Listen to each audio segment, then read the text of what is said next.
পবিত্র রমজান মাস উপলক্ষে সংযুক্ত আরব আমিরাতের প্রেসিডেন্ট মোহাম্মদ বিন জায়েদ আল নাহিয়ান ১,২৯৫ জন বন্দীকে মুক্তির নির্দেশ দিয়েছেন। পাশাপাশি রমজানের শুভেচ্ছা স্মারক হিসেবে বন্দীদের যে কোনো ধরনের ঋণ পরিশোধে সহায়তা প্রদান করার নির্দেশও দেওয়া হয়েছে। গত বৃহস্পতিবার খালিজ টাইমসের এক প্রতিবেদনে জানানো হয়েছে, শেখ মুহাম্মদ বিভিন্ন অপরাধের জন্য কারাদণ্ডে দণ্ডিত বন্দীদের ওপর আরোপিত সব ধরনের জরিমানা এবং সাজা মাফ করার সিদ্ধান্ত নিয়েছেন। প্রেসিডেন্ট শেখ মুহাম্মদ জানিয়েছেন, তিনি চান যারা মুক্তি পাবে তারা যেন নতুন জীবন শুরু করতে পারে। তাদের পরিবার যে দুর্ভোগের মধ্য দিয়ে যাচ্ছে সেটি থেকে পরিত্রাণ পাবে।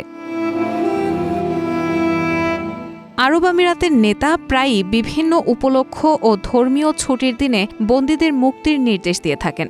গত বছর রমজান মাস উপলক্ষে তিনি ৭৩৫ জন বন্দীকে মুক্তির নির্দেশ দিয়েছিলেন। এদিকে আগামী ১ মার্চ থেকে আরব বিশ্বে পবিত্র রমজান মাস শুরু হতে যাচ্ছে বলে জানিয়েছে আবুধাবি ভিত্তিক আন্তর্জাতিক জ্যোতির্বিদ্যা কেন্দ্র। সংস্থার পরিচালক মোহাম্মদ শওকত ওদেহ বলেন, আগামী ২৮ ফেব্রুয়ারি আরব বিশ্বের কিছু জায়গায় অর্ধচন্দ্র দেখা যাবে। যদি চাঁদ দেখা যায় ওই দিন সন্ধ্যা থেকে রমজান শুরু হয়ে যাবে, কিন্তু ওই দিন চাঁদ দেখা না গেলে পরদিন ২ মার্চ থেকে শুরু হবে পবিত্র মাস। রায়হানা মুন, প্রবাস খবর।